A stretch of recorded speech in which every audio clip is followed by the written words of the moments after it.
안녕하세요. 오늘도 사연살롱을 찾아주셔서 감사합니다. 결혼 5년차 여성이에요. 행복한 가정은 서로 닮았지만 불행한 가정은 모두 저마다의 이유로 불행하다. 소설 안나 까레리나의 첫 구절인데요. 평소 책을 많이 읽지 않는 저도 이 문장만큼은 너무 강렬해서 읽은 지 10년이 넘도록 기억하고 있어요. 처음에는 그저 멋있어 보여서 외웠는데 지금에 와서는 가슴에 먼저 와닿는 걸 보니 제가 나이를 먹긴 했나 봐요. 저는 남다를 것 없이 평범한 가정에서 나고 자랐어요. 그래서 제 인생에 있어 불행이라고 해봐야 수능 성적이 생각보다 안 나와서 대학을 하향 지원해야 했던 것 정도가 고작이었어요. 그래서 어쩌면 불행의 무방비 상태로 인생을 살아왔는지도 모르겠네요. 반면에 제 남편은 어린 시절부터 순탄치 않은 인생을 살아왔어요. 춤바람이 나서 집을 나간 아버지에 하루도 남자 없이 못 사는 어머니. 그 때문에 늘 주변의 손가락질을 받으며 살아야 했거든요. 언젠가 남편이 그러더라고요. 차라리 고아였다면 좋았을 거라고요. 그러면 적어도 부모에 대한 그리움은 가지고 살았을 거 아니냐고 말이죠. 말로는 그런 말이 어딨냐고 남편한테 한 소리 했지만 내심 오죽하면 그럴까 하는 생각에 연민을 품게 됐어요. 그제야 불행한 가정은 저마다의 이유로 불행하다는 구절의 의미를 깨달을 수 있었죠. 그래서 더 남편 곁을 떠나지 못하고 결혼까지 결심하게 됐는지 모르겠네요. 제 결혼 결심에 부모님은 왜 하필 불우한 환경에서 자란 남자랑 결혼을 하려고 하느냐고 반대를 하셨어요. 번듯한 가정에서 부모 사랑 듬뿍 받고 자란 남자들도 많은데 그러냐고요. 이 기집애야, 너 결혼이 장난인 줄 알아? 제대로 된 남자랑 결혼을 해도 사니 못 사니 하는 판국에 어디서 그런 남자랑 결혼을 하겠대. 너 이 엄마가 미치는 꼴 보고 싶어서 그래? 엄마, 상훈 씨가 뭐가 어때서 그래. 부모 도움 없이 자기 힘으로 대학 공부까지 하고 번듯한 직장까지 있는 사람이야. 이렇게 제대로 된 사람이 또 어딨다고 그래. 암튼 난 상훈 씨랑 결혼할 거니까 더 이상 나한테 잔소리하지 마. 내 결혼이지 엄마 결혼 아니잖아. 이 철딱서니 없는 거사. 결혼이 장난인 줄 알아? 너 지금 객기 부리는 거야. 네가 하는 게 대단한 사랑인 것 같지? 너 그거 사랑 아니야. 동정이야. 그 남자가 불쌍해서 생긴 연민이라고. 그러니까 잔말 말고 엄마 말 들어. 엄마는 끝까지 결혼을 반대하며 다시 생각해보라고 저를 설득했어요. 하지만 저는 그럴 수 없었죠. 저마저 이 남자를 버리고 떠난다면 이 남자에게 또다시 씻을 수 없는 상처를 남기는 셈이니까요. 그리고 한편으론 내심 이 남자의 인생이 그리 불행하지 않았다는 걸 확인시켜주고 싶은 욕심도 있었어요. 그땐 정말 그럴 자신이 있었거든요. 결국 부모님의 반대에도 불구하고 저는 남편과 결혼식을 올렸고 남편이 살던 원룸에서 신혼생활을 시작했어요. 넉넉하지 않은 생활이었지만 더할 나위 없이 행복한 순간이었죠. 16살 이후로 부모의 도움 없이 혼자 힘으로 살아온 남편은 독립심은 물론 생활력도 강했어요. 하루빨리 번듯한 집을 구해서 남들처럼 살게 해주겠다며 퇴근 후엔 알바까지 할 정도로 말이죠. 둘이서 열심히 모은 덕분에 적금 통장은 나날이 두둑해졌고 2년이 지나서는 방 2개짜리 전세로 이사를 갈 수 있었어요. 그렇게 우리 힘으로 살림을 불려나가는 재미에 빠져있던 어느 날 어머님이 회사로 저를 찾아오셨더라고요. 결혼을 한 지 2년이 넘었지만 결혼식 이후 처음 뵙는 거였어요. 핑계 같겠지만 남편과 어머님은 서로 연락을 끊고 산 지도 오래된 데다 모처럼 결혼식에 오셔서는 식이 끝나자마자 패백도 안 받으신 채 축의금을 들고 사라져버리셨거든요. 그 후로 연락도 받지 않으시고 말이죠. 점심시간에 맞춰 회사 근처 카페로 나갔더니 어머님이 대뜸 제 앞에 서류 봉투를 내미시더라고요. 열어보니 보험 계약서였어요. 목구멍이 포도청이라고? 얼마 전부터 보험일 시작했다. 100세 인생이라고 안 하니? 그 나이 먹도록 살려면 병원 신세 질 일이 한두 번이겠어? 상훈이 성격에 제 앞으로 변변한 보험 하나 들었을 리 없고, 그래서 내가 서류 다 꾸며왔으니까 네가 사인 좀 해라. 네 거도 있으니까 그것도 사인 좀 하고. 내가 나 좋자고 이러겠니? 이게 다 아들 며느리 위해 이러는 거야. 다른 건 몰라도 암이랑 실비는 필수야. 여유되면 상해도 하나 들면 더 좋고. 맞다. 니네 부모님은 보험 좀 들어놓으셨다니? 아니면 이참에 나한테 들으시라고 그래. 내가 잘해줄게. 너 상훈이한테는 절대 비밀이다. 당신이 한 짓은 까맣게 잊으셨는지 미안하다는 말 한마디 없이 계약서만 들이미는데 정말 없던 정도 뚝 떨어지더라고요. 내 남편이 이런 사람 밑에서 살면서 얼마나 힘들었을지 이해가 가고도 남았어요. 남편한테 물어보고 계약을 하겠다고 하는데도 점심시간이 끝나도록 놔주지 않으셔서 결국 사인을 하고 말았어요. 그제야 저를 보내주시면서 끝까지 당신 아들한테는 비밀로 하라는 말은 잊지 않으시더군요. 남편 몰래 보험 계약을 하고 보니 걱정이 태산이었어요. 당장 매달 남편과 제 보험료로 40만 원 가까이 나가게 생겼으니 말이에요. 월급이 뻔한 상황에 그 돈을 남편 몰래 메꾸는 건 불가능한 일이었거든요. 그렇다고 솔직히 말을 했다간 불같이 화를 낼 게 뻔했으니까요. 그래서 저희 친정을 팔았지 뭐예요. 장모님이 보험 일을 하셔? 아니 왜? 아버님 월급으로도 충분히 사실 텐데. 그게 아빠네 회사 사정이 좀 그런가 봐. 언제 명퇴당하게 되실지도 모르는 일이고. 미리 대비해야지. 어설픈 제 거짓말에도 남편은 의심 없이 넘어가 주었어요. 아무래도 저희 엄마를 생각해서 더는 묻지 않는 것 같더라고요. 그렇게 보험 일은 무사히 넘어갈 수 있었어요. 그런데 그날 이후 어머님은 툭 하면 회사로 찾아오셔선 용돈을 요구하기 시작했어요. 온몸은 명품으로 휘감고도 가실 땐 꼭 택시비까지 챙겨가셨죠. 그렇게 뜯어가는 돈은 고스란히 제 용돈으로 채워야 했어요. 안 그래도 보험료 때문에 변변히 옷도 못 사입고 지내는데 벼룩의 간까지 털어먹는 시어머니 때문에 식비까지 줄여야 할 판이었어요. 그래서 참다 못해 더는 못 드린다고 했더니 글쎄, 그럼 보험 약관 대출이라도 받아줘. 이 없으면 잇몸이라고 하지 않니? 이러는 거 있죠.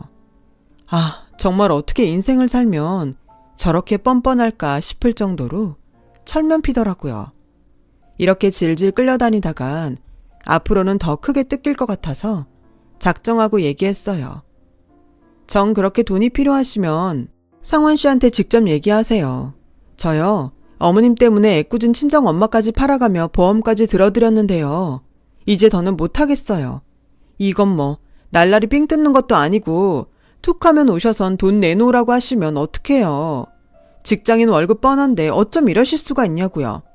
어머니 몸에 걸치고 있는 옷이며 백이랑 구두만 팔아도 몇 달은 실컷 쓰실 것 같은데 앞으로는 저한테 돈 달라고 그러지 말고 그 명품들 팔아 쓰세요. 한 번만 더 저희 회사로 찾아오시면 저 상훈 씨한테 보험 일까지 죄다 말해버릴 거예요. 아셨어요? 그러니까 앞으로는 저한테 이러지 마시고 아드님 찾아가서 해결하세요. 목에 핏대를 세워가며 소리치는 바람에 주변에 얼굴은 팔렸지만 그래도 그 덕에 더는 시어머니한테 시달리진 않았어요. 그렇게 한 고비를 넘겼다 생각하던 그때 생각지도 않았던 시련이 불어닥쳤어요. 언제부턴가 남편이 피곤하다는 말을 입에 달고 살기 시작했는데 얼마 지나지 않아 코피를 흘리는 일도 잦고 안색도 창백한 게 몸에 문제가 생긴 것 같았어요. 걱정이 돼서 병원에 가보자고 했지만 남편은 회사 일 때문에 신경을 써서 그런 거라고 대수롭지 않게 넘기더군요. 그래서 남편이 주말에 편히 쉴 수 있도록 집안일도 제가 도맡아 하곤 했는데 그렇게 쉬고도 피곤한 기색은 역력했어요. 급기야 빈혈도 심해지고 무엇보다 정상 체중이던 사람이 눈에 띄게 체중이 줄어서 불과 몇 달 사이에 완전 딴 사람이 돼버렸지 뭐예요. 그런데도 남편은 한사코 병원에 가기를 거부했어요.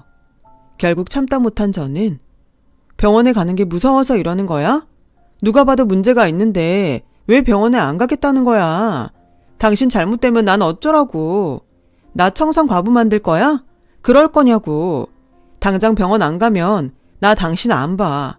자기 몸도 제대로 못 챙기면서 무슨 가장 노릇을 하겠다고 그래? 당장 일어나. 당장 병원 가자고. 결혼하고 처음으로 제가 화를 내는 모습을 본 남편은 그제야 아무 말 않고 저를 따라 병원으로 향했어요. 네? 급성 골수성 백혈병이라고요? 청천벽력 같은 소리였어요.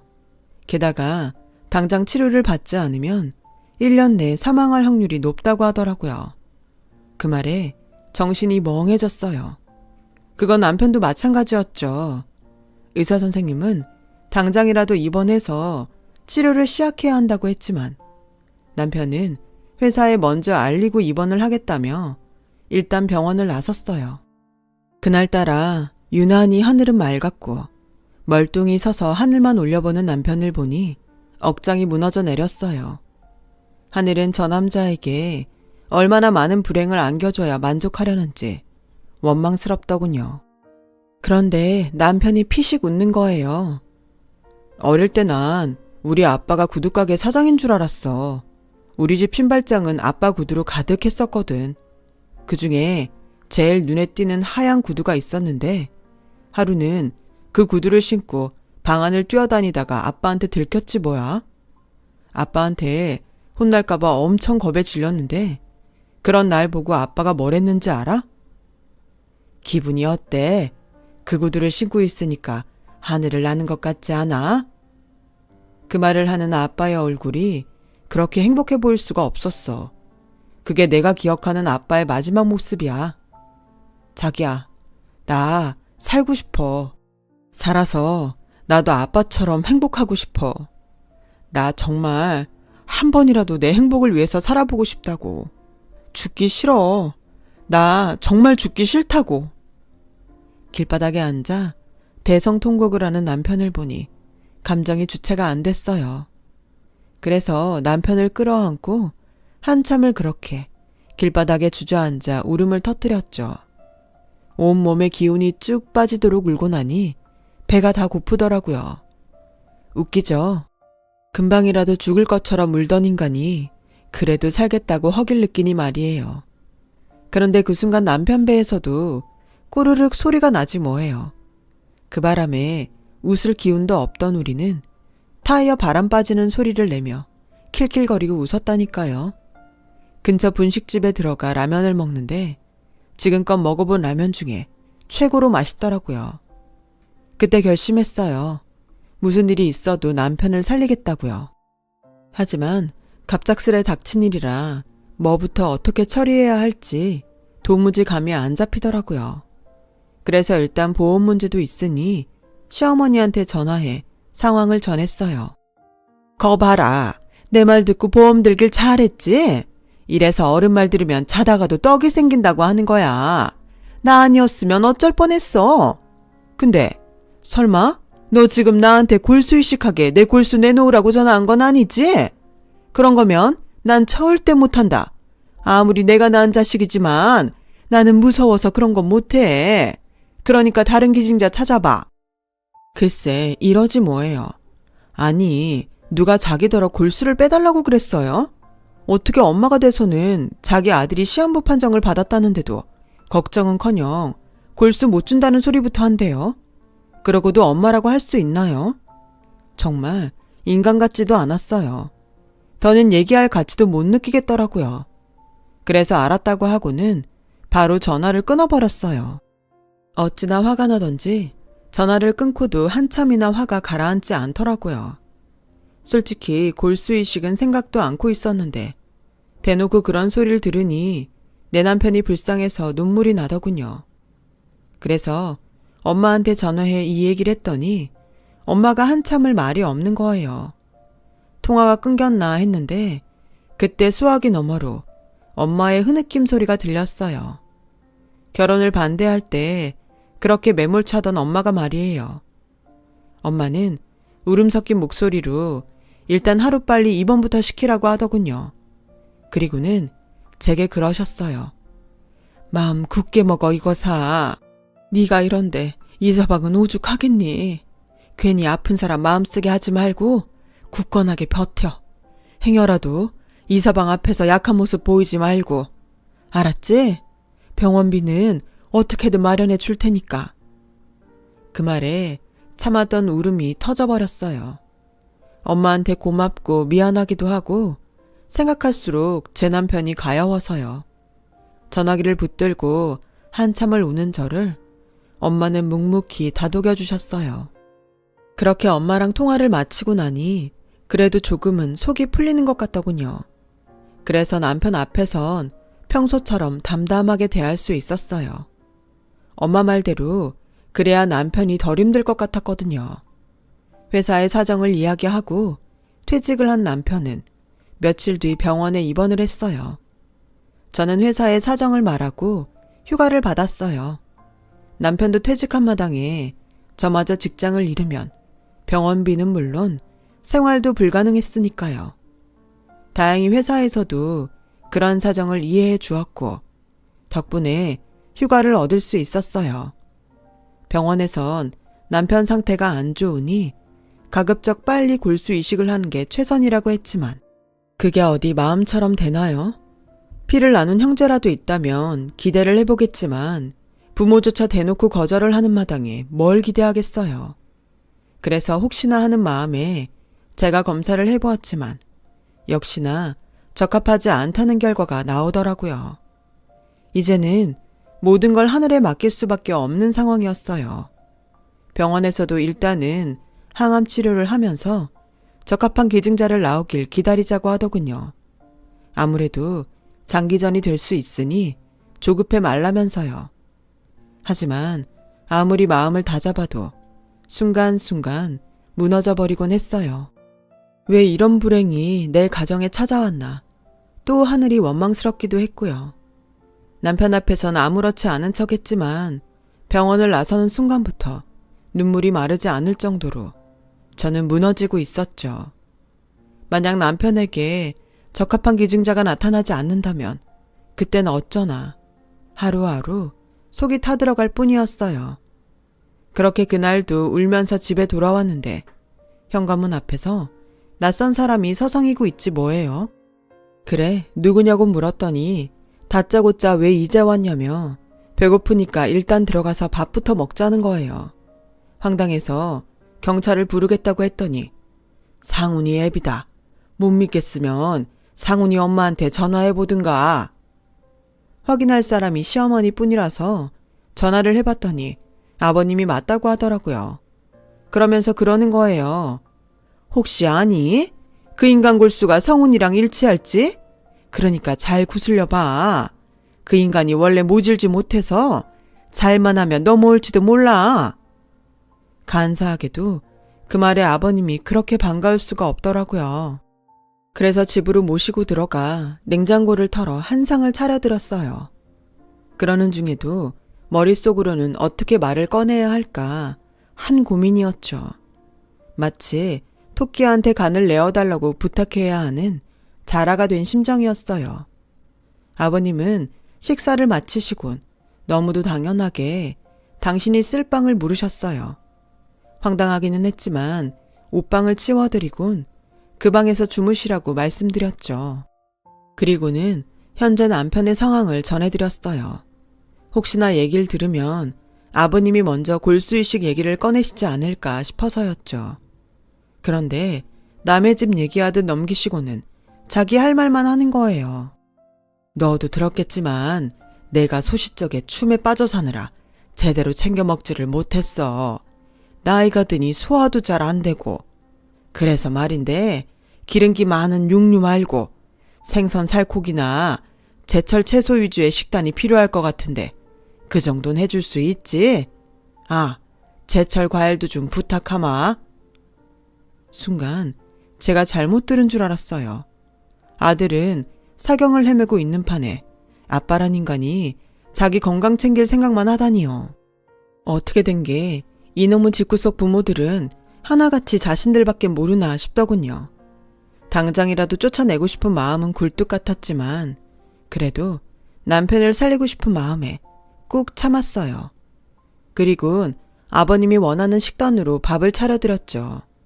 그러는 와중에도 남편의 면회가 가능한 시간이 되면 아버님께 함께 병원에 가보지 않겠냐고 물어보곤 했는데 그때마다 거절을 하시지 뭐예요. 아픈 자식 가서 보면 또 뭐 하냐면서요. 그래서 일단은 비위를 맞춰주자는 생각에 더는 보채지 않았어요. 아버님이 오셨다는 말에 남편은 내심 기뻐하는 기색이었어요. 그러면서 은근히 아버님이 병원에 와주시길 바라는 눈치였죠. 그런데 남편한테는 차마 아버님이 오기 싫다고 했다는 얘기는 할 수 없어서 감기로 몸이 좀 편찮으셔서 다 나으면 모시고 오겠다고 둘러댔어요. 그런데 일주일이 지나도록 아버님은 통 움직일 생각을 안 하시지 뭐예요. 삼시세끼 밥 챙겨 드시고 근처 공원에 마실 나가시는 것 빼고는 아무것도 하는 일이 없는데도 자식 얼굴 보겠다는 생각은 왜 안 하시는지 모르겠더라고요. 불쌍한 아들 모습이라도 직접 보셔야 골수검사라도 받을 마음이 들지 않을까 싶은데 말이에요. 그래서 벙어리 냉가슴 알아가며 남편 병간호하는 와중에도 식사는 꼬박꼬박 차려드렸는데 글쎄 반찬 투정까지 하며 사람을 힘들게 하시지 뭐예요. 간이 너무 짠 거 아니니? 이렇게 먹으니 애가 병이 나지. 그리고 내가 누누이 말하지 않든 육류 말고 생선을 위주로 상에 올리라고. 그게 뭐 어려운 일이라고 매번 입 아프게 두세 번 말하게 만드니. 그리고 이 과일 말이다. 맨 농약 처바른 수입산 말고 제철 과일로 사라고 몇 번을 말하니. 젊은 애가 기억력이 이래서야 원. 참는 것도 한계가 있지. 남편 병수발하면서 기껏 밥 차려 먹였더니 끝도 없이 사람을 부리려 들더라고요. 그래서 볼멘 소리를 좀 했더니 하루 종일 나가서는 안 돌아오시지 뭐예요. 설마 이대로 가버리신 게 아닌가 걱정이 돼서 온 동네를 다 휘젓고 찾아다녔는데 어머님한테 전화가 온 거예요. 그 인간이 뭐 주워 먹을 게 있다고 거길 찾아갔나 했더니 그게 다 보험금 노리고 간 거였더라고. 회사 근처로 찾아와선 상훈이 앞으로 보험은 들었는지 이번에 보험금은 얼마나 타는지 꼬치꼬치 캐묻지 뭐냐. 이 인간 그 돈 노리고 네 집 찾아간 게 분명해. 안 그래도 평소 안방 서랍이며 거실장을 뒤진 흔적이 있어서 이상했는데 어머님 말을 듣고 보니 보험 약관을 찾으려고 그랬던 게 분명했어요. 차에 두고 잊고 지냈던 터라 결국 어머님을 찾아간 모양이었죠. 그래도 혹시나 아들 걱정에 찾아온 게 아닐까 기대했는데 기대가 배신감으로 변하자 눈에 뵈는 게 없더군요. 그래서 그 길로 집에 돌아가 가방에 아버님 짐을 챙겨 현관에 던져뒀어요. 잠시 뒤 아무 일 없다는 듯 돌아온 아버님은 현관에 놓인 가방을 보시곤 제게 병원에 가져갈 짐이냐고 묻더군요. 왜요? 저 병원 가면 보험 계약서 찾아서 도망치시게요? 근데 어쩌죠? 제가 어머님한테 들은 보험이라 아무리 아버님이 계약서 들고 가도 소용없어요. 아버님한테 돈 안 내준다고요. 어쩜 죽어가는 아들한텐 관심도 없고 그저 아들 목숨값에만 연연하세요. 그 돈 빼먹자고 십수년 발길 끊고 살다가 찾아온 거 내가 모를 줄 알아요? 어떻게 부모 노릇은 할 생각 없으면서 대접받기만 바라냐고요. 저요, 아버님이랑 어머님처럼 이기적인 인간들은 처음 봐요. 자식만 낳았다고 부모가 아니에요. 그건 짐승도 다 하는 짓이라고요. 그 나이 먹도록 뭐 하다가 자식 목숨값까지 탐낼 만큼 빈곤해지셨어요? 아버님, 행복 찾아 춤추고 다니다 그렇게 되신 거잖아요. 그럼 그렇게 끝까지 사셨어야죠. 자식 목숨값 탐내지 말고 천벌 받으실 거예요. 하늘이 안 주면 저라도 아버님 천벌받게 할 거라고요. 자식이 죽어가는데도 자기 아픈 것만 생각하는 어머님도 그렇고 이런 와중에 자기 입에 들어갈 음식만 챙겨가며 아들 죽을 날만 기다리는 아버님이나 정말 구역질 나게 역겨운 인간들이네요. 이런 사람들을 부모라고 둔 내 남편이 불쌍해서 미치겠다고요. 그러니 당장 나가세요. 더는 아버님이랑 한 공간에서 숨 쉬는 것도 싫으니까 당장 나가라고요. 저는 짐가방과 함께 아버님을 문 밖으로 떠밀었어요. 그리곤 현관문을 걸어 잠그곤 안방으로 들어가 버렸어요. 그리곤 분이 풀리지 않아서 씩씩대며 한참을 울고서야 잠이 들고 말았어요. 그렇게 시간은 흘러 더는 항암 치료도 할 수 없는 상황에 이르게 되었고 남편 상태는 점점 악화되고 있었어요. 이젠 정말 이식밖에는 기댈 방법이 없는 상황이었죠. 그래서 아버님을 찾아와 강제로라도 검사를 받게 할까 생각하고 있던 차에 코디네이터한테 전화가 왔지 뭐예요. 네? 적합한 골수를 찾았다고요? 기적이 있다면 이게 기적이 아닐까 싶을 정도로 감사하는 마음뿐이었어요. 기쁜 마음에 한 걸음에 병원으로 달려갔더니 남편은 이미 알고 있었어요. 그러면서 수술 전에 아버님을 만나고 싶다고 그러더라고요. 차마 돈 때문에 찾아온 거라고 말할 수는 없어서 급하게 일이 생겨서 어딜 가셨다고 둘러댔어요. 남편은 제 거짓말을 빤히 아는 듯한 표정으로 더는 묻지 않더군요. 그리고 드디어 남편의 골수 이식 수술 날이 되었고 기도하는 마음으로 수술실 앞에서 기다리던 저는 주치 선생님한테 수술이 잘 됐다는 말을 전해 듣고서야 안심할 수 있었어요. 어차피 수술 당일은 중환자실에 있어야 해서 면회도 안 되니 모처럼 집으로 갔어요. 걱정하느라 며칠 동안 잠을 못 잔 탓에 몸이 말이 아니었거든요. 그렇게 불 꺼진 집으로 돌아왔는데 소파 옆에 놓여있는 낡은 아버님 가방이 눈에 들어오지 뭐예요. 그제야 그날 급하게 짐을 싸느라 저희 집에 있던 가방에 짐을 쑤셔 넣었던 게 기억이 나더라고요. 혹시 중요한 물건이라도 들었는데 그냥 내보낸 게 아닌가 걱정이 돼서 가방을 열었는데 글쎄 그 안에서 생각지 못한 서류가 나오지 뭐예요. 그건 바로 LHA 검사지로 골수 이식 전에 적합성을 알려고 받는 검사였죠. 순간 혹시 내가 오해를 한 게 아닐까 하는 생각이 들어 병원으로 달려갔어요. 이식 코디네이터를 만나 검사지를 보여주며 혹시 우리 아버님이 병원에 오신 적이 있냐고 물었더니 잠시 난처한 표정을 짓던 코디네이터가 그러더군요. 골수 기증자 이상훈 씨 아버님이세요. 비밀로 해달라고 하셔서 말씀 안 드렸는데 어떻게 아셨네요. 혹시라도 아드님한테 해가 될까봐 조혈 모세포 기증 전까지 먹는 음식 하나까지 어찌나 꼼꼼히 챙기시던지 저희도 놀랄 정도였어요. 그런 분이 왜 정작 아드님은 보려고 하지 않으시나 궁금할 정도였죠. 정확히는 이상훈 씨가 잠든 사이에 종종 보고 가긴 하셨지만요.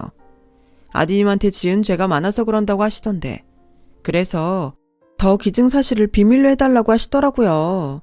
이제 와서 이런 걸로 부모 노릇한 것처럼 생색내고 싶지 않으시다고요. 맙소사. 그런 것도 모르고 아들 목숨값 노리고 왔다고 매정하게 내쫓았으니 제가 경솔했던 거죠. 그래서 코디네이터한테 부탁해 아버님 전화번호를 받아들곤 전화를 드렸어요. 제가 오해를 했다고 죄송하다고 하자 아버님은 그럴 거 없다시며 오히려 당신 아들 위하는 저를 보고 안심했다고 하시더라고요. 그러면서 수술이 잘 된 건 코디네이터를 통해서 전해 들으셨다며 앞으로도 당신 아들을 잘 부탁한다고 하시더라고요. 평생 애비 노릇 한번 해본 적 없는데 그나마 아들을 위해 도움 줄 수 있어서 오히려 당신이 고맙다고 말이죠. 남편이 다 나으면 그때 얼굴이나 한번 보자고 하시더군요. 다행히 남편은 이식이 잘 돼서 얼마 뒤 면역 억제제도 끊을 수 있었어요. 그렇게 남편은 조금씩 예전의 모습으로 돌아가게 되었어요. 남편이 퇴원하던 날 우리는 아버님 댁에 찾아갔어요. 어머님과 이혼 후 쭉 혼자 살아오신 아버님 집에는 집안 곳곳에 오랜 시간 홀로 살아오신 흔적들로 가득했어요. 지인 소개로 콜라텍 매표소에서 일하고 계신데 가끔 홀에 들어가 손님들한테 춤을 가르쳐 주시기도 한다더라고요. 평생을 춤을 추며 살았지만 여전히 춤을 출 때만큼 행복한 순간은 없으시다면서요. 아버님이 연세보다 젊은 신체 나이를 가지고 계신 것도 다 춤으로 다져진 건강 때문이라며 멋쩍어 하셨어요. 그리고는 애비로서 해준 게 없어서 미안하다며 고개를 떨구셨죠. 저는 아버지 덕분에 태어났고 아버지 덕분에 다시 태어나는걸요. 이것보다 감사한 희생이 어딨나요. 그런데 해주신 게 없다뇨. 이제는 제가 아버지께 해드릴 차례인걸요. 정말 감사합니다, 아버지. 남편은 아버님과 서로를 끌어안고 한참을 소리 죽여 울었어요. 이럴 땐 펑펑 울어도 되건만 부자가 똑같이 그렇게 소극적이네요. 그 후로도 우리 부부는 종종 아버님 댁에 찾아가 식사도 같이 하고 드라이브도 다니고 있어요. 아, 어머님이요? 어떻게든 아들 보험금을 뺏어 쓰려고 혈안이 돼서 저희 회사로 찾아오길래 결혼식 축의금에 대한 절도죄로 형사 고발하겠다고 했더니 꽁지가 빠지게 도망가선 연락도 없네요. 사람은 고쳐 쓰는 거 아니라더니 저희 시어머니를 보면 그 말이 틀린 말은 아닌 것 같아요. 남편과 저 아버님께 잘하며 앞으로 더 잘 살아보겠습니다. 제 사연을 들어주셔서 감사드려요. 건강이 최고입니다. 항상 건강하시고 행복하세요. 여러분, 사연 댓글에 응원과 현명한 조언 부탁드려요. 좋아요와 구독은 저에게 큰 힘이 됩니다. 오늘도 좋은 일 가득하세요.